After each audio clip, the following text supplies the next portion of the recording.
This time on Graveyard Carz, Mark and the Ghouls fight to finish the one-of-a-kind Go Mango Tribute 1970 Red Eye Challenger before the SEMA deadline kills their convention dreams. But will shop shenanigans, Maybe a dino nugget burrito with tater tots, man. car customizations, and the mounting modifications needed to keep this massive 6.2-liter 807 horsepower supercharged V8 Hemi in place trip up the team before they reach the finish line? Find out on this episode of Graveyard Carz.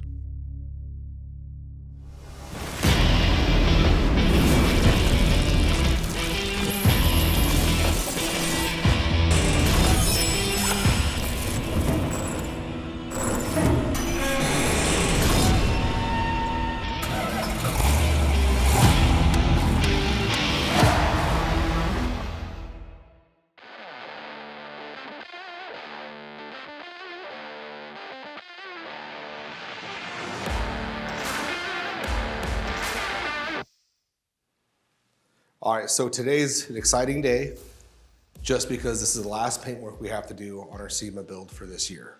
And as what it entails is we're painting the spoiler, the flat black, we are painting the hood flat black, and the deck lid. So right along the bottom of this, Tony was nice enough to send us references of an original Panther Pink TA that he had pictures of.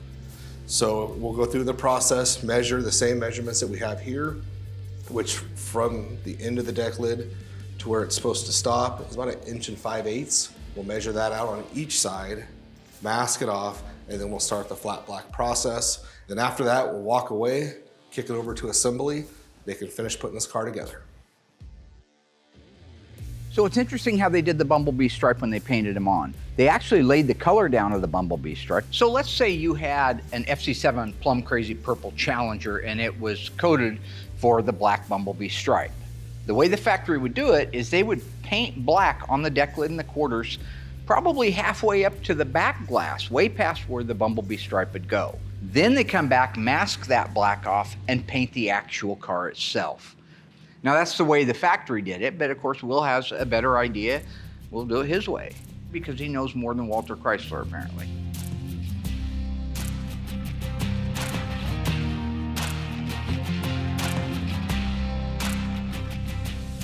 So back in the day, the blackout was done with a lacquer. They don't make that anymore. It's very hard to come by. So you have to kind of just cocktail your own stuff to replicate it.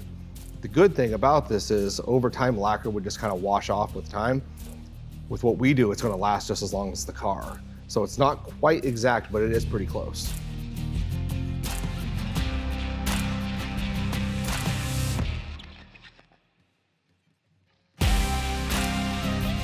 You got hood on? Yes. Watch your mouth.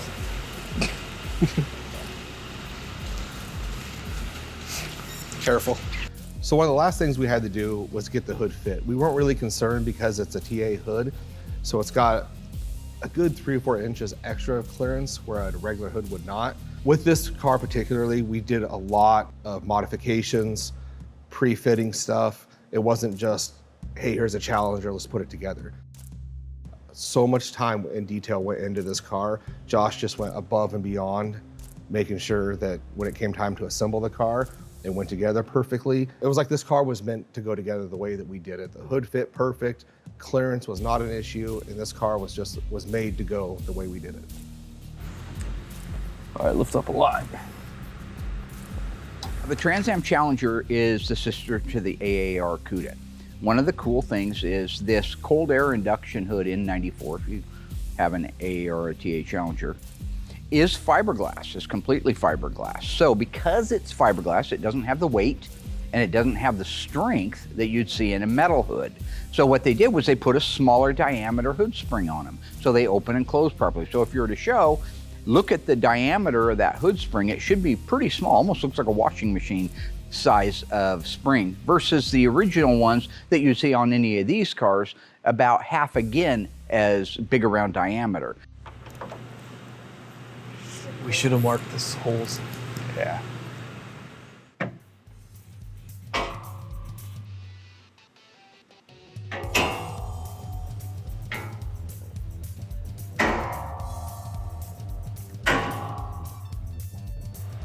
Okay, I need to go back quite a bit. Jumps. How's your side, Josh? Mine's looking pretty good so Pretty far. good, okay. We're overlapped here. Yeah, I need to go back about 1/4 of an inch. Yeah, probably 1/2 an inch. It's just a little crooked. So Justin's gonna adjust his side just a little bit. Then the front of the hood will come over this way, and then we should be good. So when we do the pre-fit before the paint, it gives us a chance to get all those adjustments made. And then that final time going on, it just goes on like it was supposed to. Yeah, looks really good. All right, let's get the rest of the pieces on it. All right.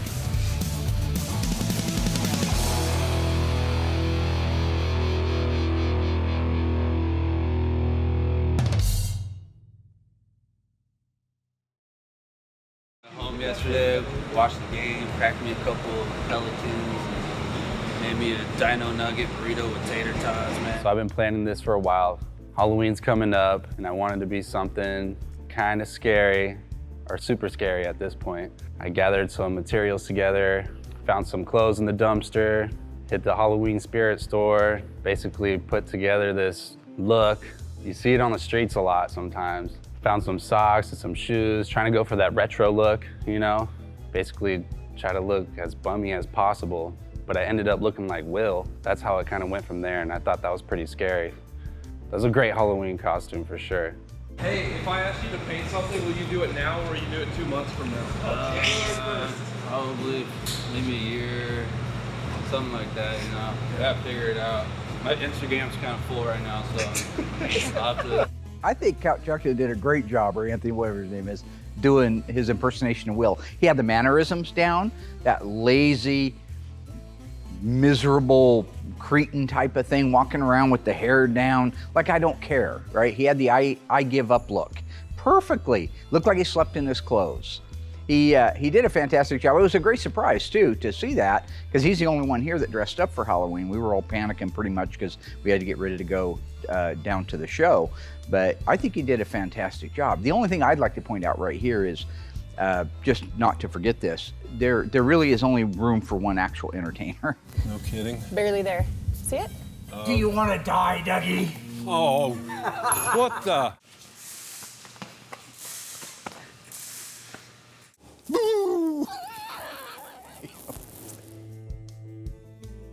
Jerry Seinfeld, Steve Martin, right? Mark Warman. Hey, if you need me, I'll be on my phone. And I kind of feel bad, but Not really. I feel good at the same time, you know?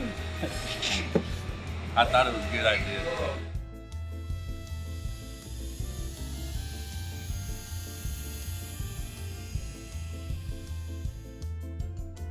Hey, where's your replacement at? He's right here. Hey, replacement Will? No, it's 2.0 Will. Is it PC Will? Oh no, he's way worse. Down? Way worse. Down?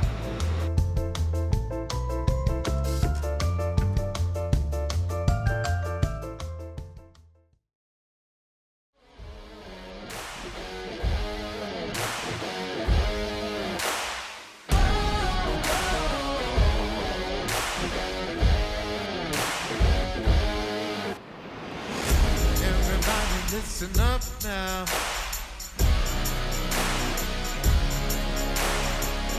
Gonna have to show you stuff now.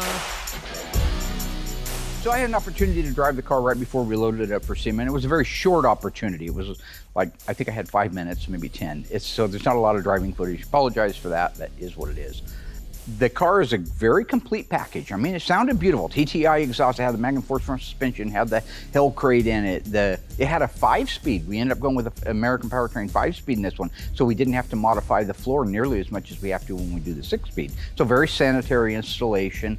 From one end to the other, you know, the PPG paint, everything, all of the parts that are on this car made this car come to life. That's the great news. Beautiful car, unbelievable, never seen anything like it. Bad news is, if you even look at the gas pedal the wrong way, you're sideways in that car. It's 807 horsepower in a 3,550 pound car. It's 3,550 now with that engine in it. It is absolute death trap. Like Springsteen, it's a death trap, it's a suicide rap. Get out while you're young, man. Which I don't understand that song anyway. Why would you want to get out while you're young? Get out when you're old, right? live fast and die old. Don't live fast and die young. That's stupid.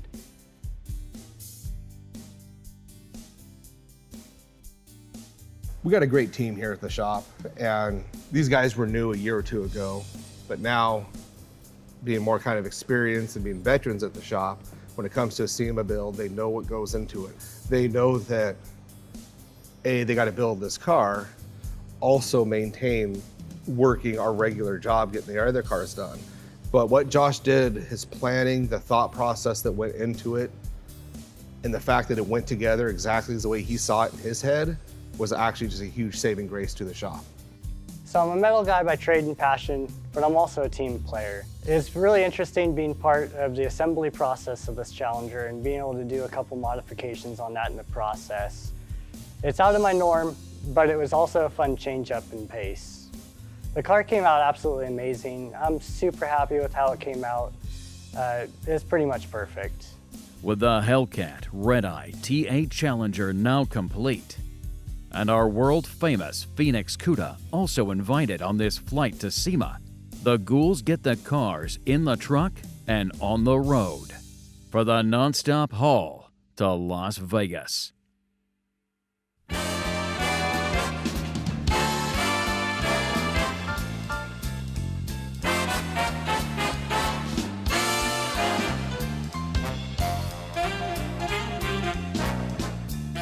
So I got to the show around noon on Monday, and the show doesn't open until Tuesday.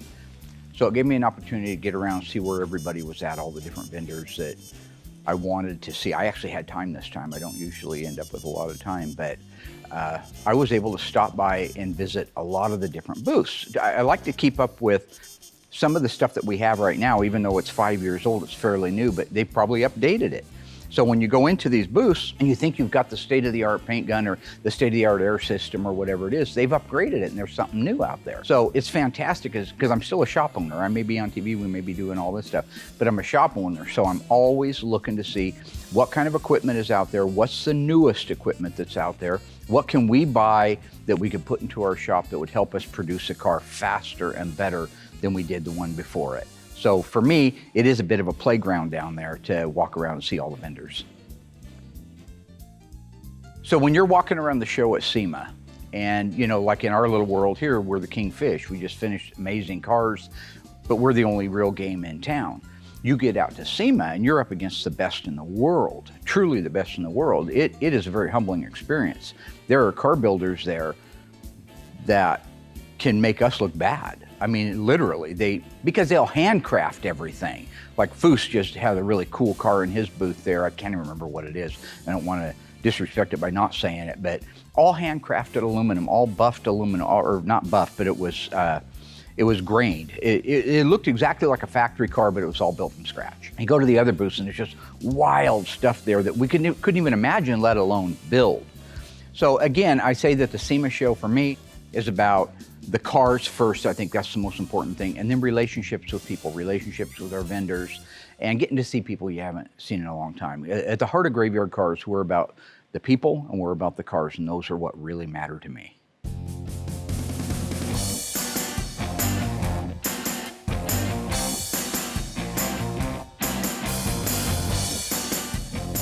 See, that's exactly what I was saying. It's not about the cars. It's just about the chicks. It has nothing to do with the cars. He doesn't spend 3 hours looking at cars. No, we're there freaking in line waiting to get a picture with this chick. And then after we turn around and leave and I finally get him away from harassing the poor girl, he turns around and asks me, do you think she likes me? So the best way to describe Mark at SEMA with the models, I don't know if he doesn't get, these models are paid just to be there to take those pictures, and that's it. And half the time, the girl's younger than me. She's like 20, maybe. Look, I wasn't there to chaperone, and this is what happens. You know, I'm just gonna ask the models myself next time we go down there and just put a button on this whole thing. They'll probably give a fake response just to make them happy. Dad, get real. These are models. They get paid to flirt. They don't like you, okay? I mean, picture this. You're in Las Vegas, and you have a full camera crew following you around. Of course, they're gonna be interested in what you're doing. Then at the end, he goes, oh man, it would've been really nice if I could walk around SEMA and see the cars. Maybe if I wasn't just such a big celebrity and everybody knew who I was. In his simple mind, he really believes that they're there to take pictures with him. Seriously, that's what he thinks. Okay, I admit it, I'm human. All right, I like to have a little bit of fun. Everybody likes to have a little bit of fun. What's wrong with that? Okay, well, the cat is away, the mouse shall play. And I'm a big believer in what the cat doesn't know, you know. What happens in Vegas stays in Vegas. Well, just wait till I tell my mom. We'll see how funny it is when my mom finds out. It's all fun and games till mom finds out. She's crazy. You didn't watch the show anyway. So it's a win for me, right? Put one in the W column. I see you've been a busy boy. No? Yeah. We're gonna talk about it. Okay. I don't even know why you'd even end up with something like that because that doesn't make any sense. Haha. Makes lots of sense to me. But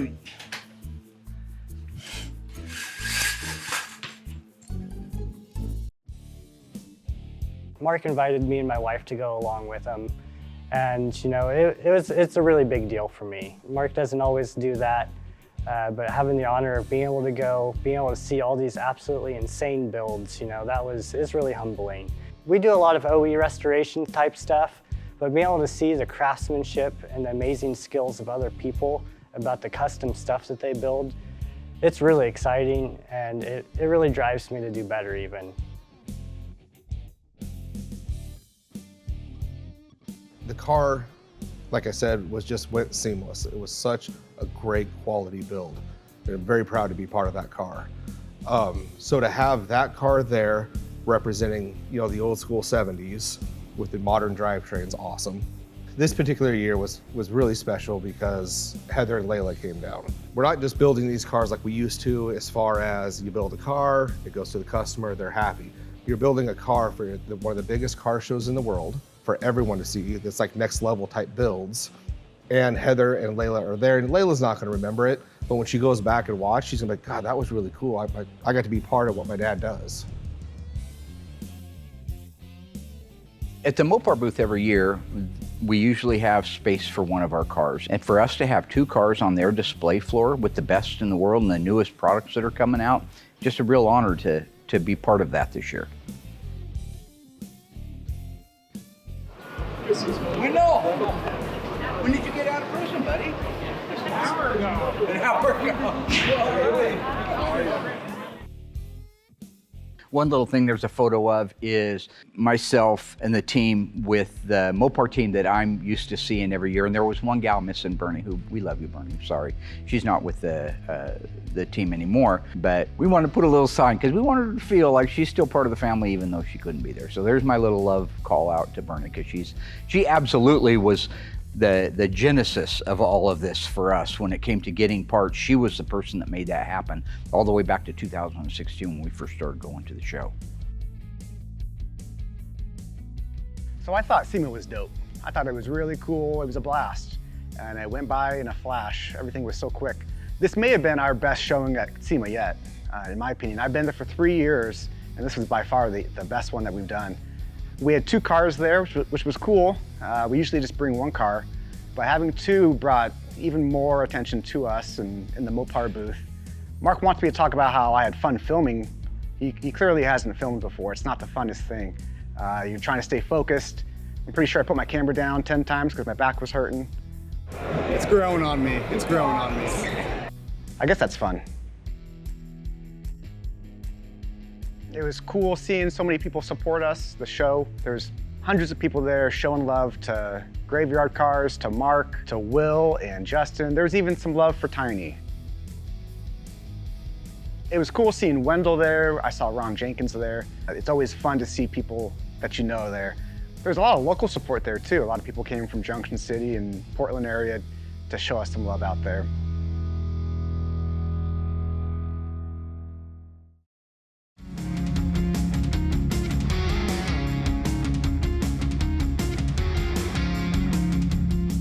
All the fans were talking about how much they love the show, and there was so much support there. There was long, long lines.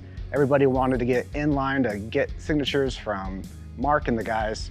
Yeah, a lot of people told me that GYC was like the main attraction there. We had the longest lines compared to other people, and that was shocking to see. I tried to get in some really cool shots of the lines. They went on for miles. Just making some great TV. Yeah, #1 show on the network. No big deal. Came from my mind, the whole show, everything.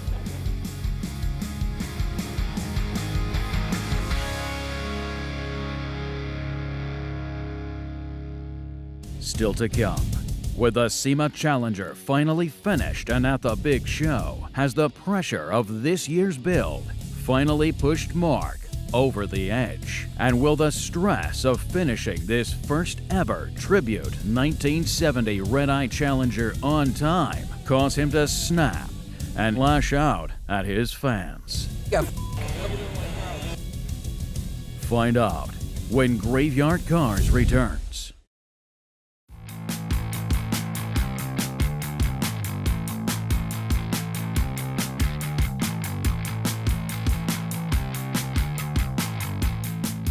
So there was a car outside of the convention center near where I stay. Frankly, I can't remember if it's a 68, 9, or 70 because everything's shaved off of it. I think it's a 69. Anyway, it's a beautiful Charger. It is shaved all the way around, so that means no handles, no mirrors. They even shaved like the drip rails. What they tried to do was they tried to modernize today's cars. You'll see that on today's cars, you don't have big chrome drip rail moldings. You don't have big chrome moldings around the windshield. It's all encapsulated glass, and it's just done differently. Because what they're trying to do is follow today's cars by having no reveal molding on the windshield, no drip rail moldings on it. He modified everything, and it was so sanitary, and the car was so straight. Then you open the inside, beautiful. He's had custom-made sills that call out the Hellcat, custom dash, custom interiors, beautiful. Under the hood, he's got a Hellcat in it, but it's sanitary.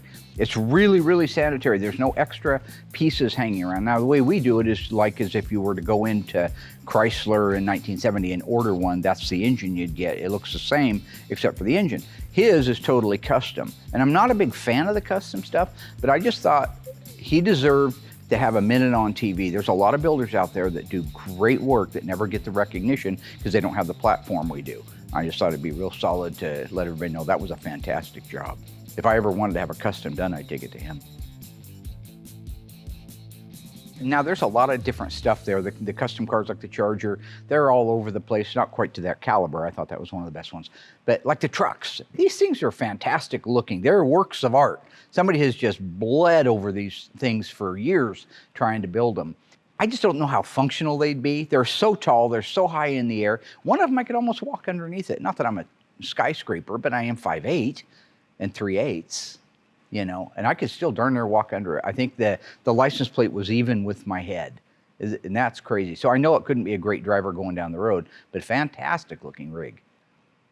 One of the rigs that I thought I'd bring attention to, because not everybody gets to go to the SEMA show, this is an example how crazy it is.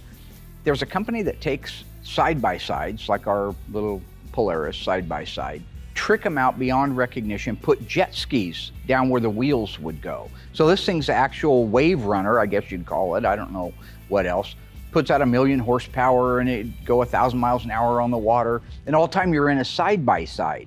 It's the wildest idea, and this company's doing it. I thought, well, if somebody's building these, it'd be kind of fun, right? Let old Division Productions pay for me have one of those. Wouldn't mind tooling around the Dexter Lake, you know, and something like that. Well, turns out it was $250,000. It's definitely a big boy toy, but somebody's building them and somebody's buying them. Just another example how crazy SEMA can be. One of the first stops I made after I got inside was a 72 Roadrunner. It looked like a 72 Roadrunner. I mean, it wasn't like done to the restoration quality that we do, but it was more like a driver quality. But I'm thinking, why would somebody pay so much money to get a driver quality 72 Roadrunner in here in a booth? Well, because it was all electric. This guy's a pretty smart cat. He went in there, gutted out all of the original drivetrain and suspension out of a 1972 Roadrunner, just like we would do, except we would put back in a Magnum Force and a Dana rear end and a Hellcat and all those things. He went in there and put in a complete electric motor and charging system in this car from front to back. So when you see it going down the road, if you were to see it going down the road, you just think it's a regular Roadrunner. You don't realize it's 100% electric. And I guess he's selling the kits to be able to do this. I think it'd be a real cool thing someday maybe to have him do one for us. Maybe we do the body and paint on it and then send it down to him. I mean, we are in a new world. I don't know how practical it would be, but it would be fun. How practical is an 807 horsepower 70 Challenger? Not real practical on the streets, can't do much with it. But this thing, I guess he drives it every single day. It's a daily driver for him. Another thing to make note of on that, and I meant to ask him, and I don't know that I ever got around to it, is on the Roadrunner, the rear suspension is modified. It looks almost like IndyCar stuff. It's trick suspension, front and rear. I just don't know if he did that because he needed the room for this powertrain, or if he did it because he wanted it to handle. But overall, if you looked at that car from 5 feet away and stood back, you would see it's a 72 Roadrunner with a fully electric drivetrain in it. So the thing that'll hit you most when you get to the show is you've heard about it for the years, seen it in magazines, but until you walk in and you see the wildest of everything, the wildest side-by-sides. Some of the wildest motorcycles are over there. 4-wheel drives, 2-wheel drives, lowered, slammed, blown, naturally aspirated, custom cars, factory cars, one-off cars, prototypes. Everything that you can imagine is at that show. And you get to see it if you take the time to do it. There's 4 buildings now, and I only made it through 3 of them. I never made it over to the new West Hall that's across the road. But it was quite a show. There's a lot of hardware to look at in that little bit of time.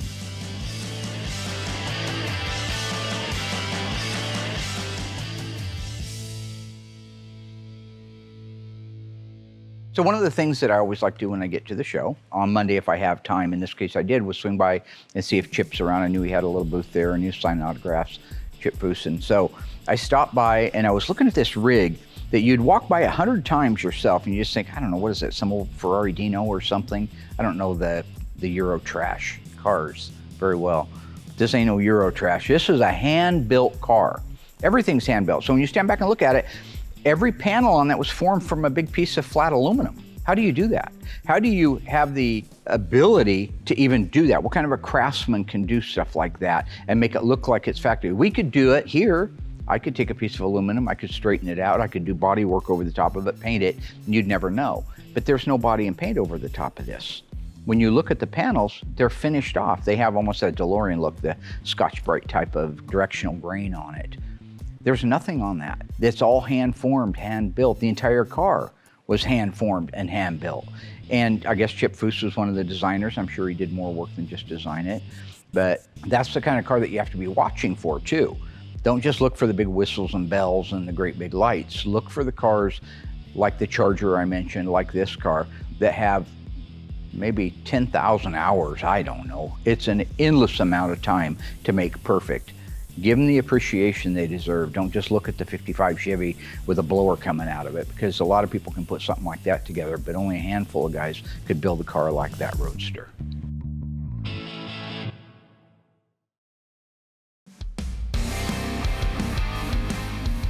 One of the signings that we do every year is at the Classic Industries booth. Always enjoy seeing our friends there. We buy a lot of parts from these guys. They're nice, so we try to pay it forward and come by and sign autographs. Hello there. How are you? It's John Costanzo. Costanza. Seinfeld. You hear that laughter? See, that's the difference. There's this natural. She laughs at everything. We're sitting there at the booth enjoying everything. I'm not paying attention. All of a sudden, it's a lady I know from Twitter. Hey, look who it is. How you doing, brother? I love your shirt, see? I know, right? It's the right shirt. I have to be embarrassing fan. I love it. You see what shirt she's wearing? That's me on there. We joke back and forth and stuff. We're taking pictures. My job in a picture is to make that person feel special. She comes in, and usually you do a point at them, you know, they're here, you're here. She's a woman, right? Strange person right here, little TV world. Yeah, see, ow, you bit my finger while I was hanging out there. Damn near drew blood right across there. I didn't even know what happened. I just know the look on Mark's face. Hey, just bit my finger. I haven't seen anything. I'm just now finding out about this, that there's it really did happen. This strange person right here, little TV world. Yeah, see, ow, you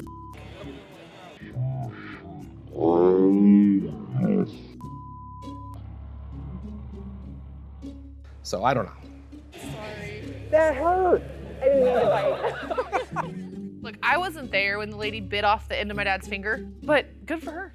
Sure, he deserved it. Probably had that one coming. If you want to be on TV, just say, hey, put me in the show. Just say, hey, Mark, can you use this in an episode? I'm sure he'll do it. You don't need to go to that length. The funniest part of that is here I am trying to do good things, right? I'm trying to save the Amity Island, right? It's the 4th of July, we want to have a barbecue, and here come Jaws biting all off on my finger and stuff, man. You know, I am the victim. Dougie always says he's the victim. Some black curse over his head. You got no black curse. This is the Warman curse, man. How much time you got?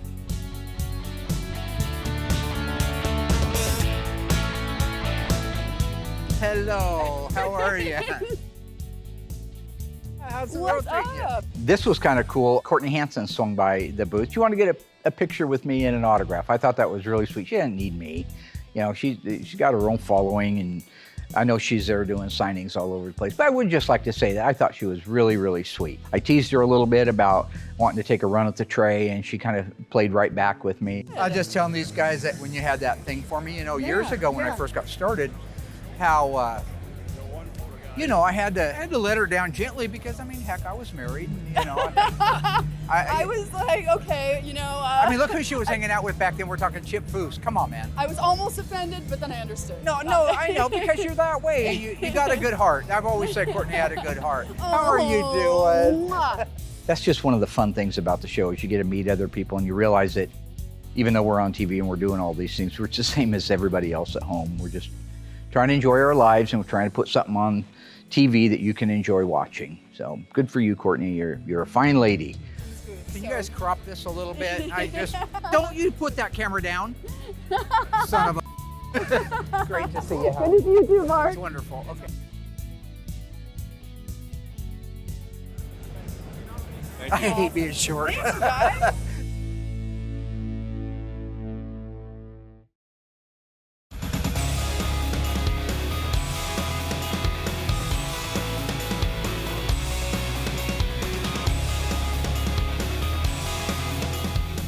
It was really cool being at SEMA. It was also really neat to be able to try out some new equipment. Another fun moment for me there at the show was, I had no idea he was even there. It doesn't surprise me, he's a car guy. Brett Torino, guy that we did the 1967 GTX 426 Semi 4-speed, one of one, and then we also did the 70 Coronet RT 426 Semi 4-speed power window, one of one car. Had a huge collection at one time, $30 million or more worth of cars. He sold off at Macom a few years ago. It's great.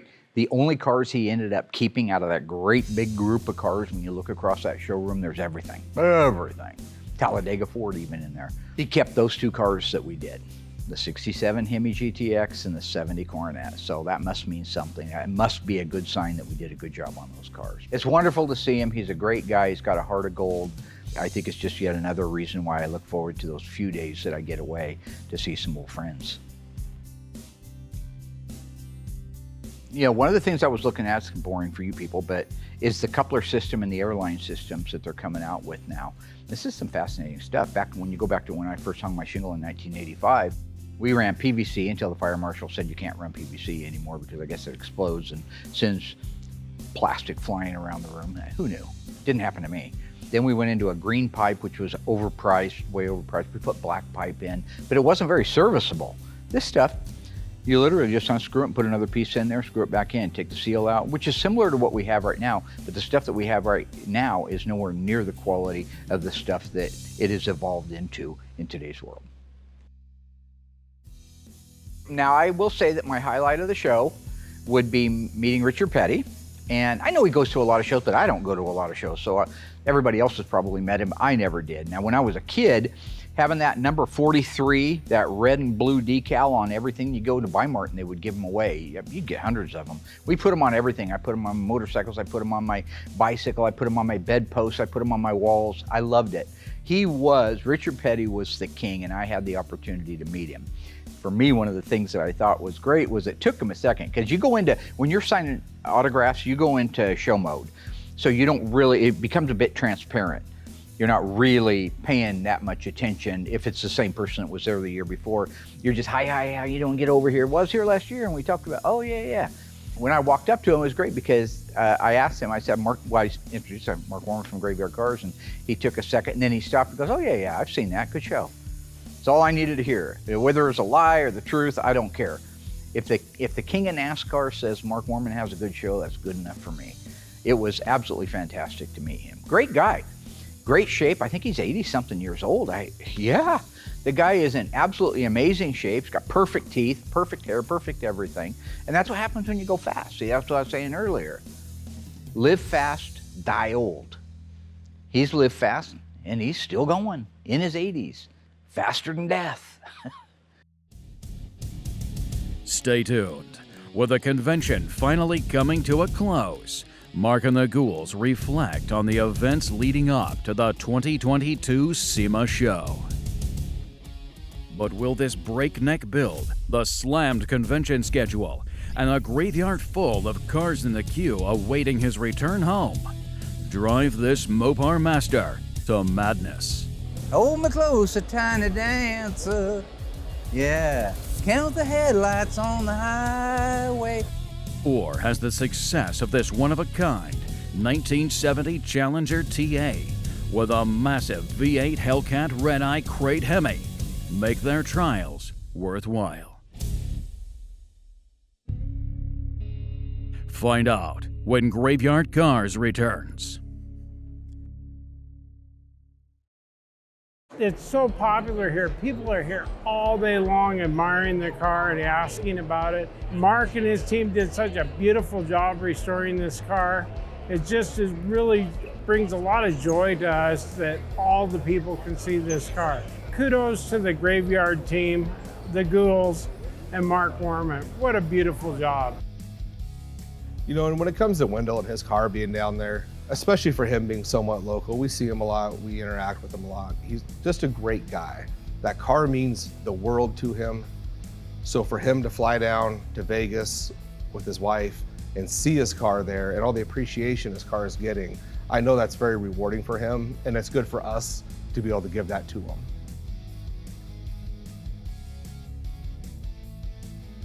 So it's probably the craziest thing I've ever done. I'm down at the SEMA show 2022 in the Mopar booth. Every year that we go to the show, I had thought to myself, wouldn't it be cool if we could just do a bit that we could feature in the show, not just me walking around saying things, but like if I were going to introduce you to a car that I would normally do here in the showroom, I wanted to try to do it down there at the Mopar booth at SEMA, and everybody was very cooperative. They blocked it off for us to do. And it kind of struck me as I was in my motel room what these cars mean to people.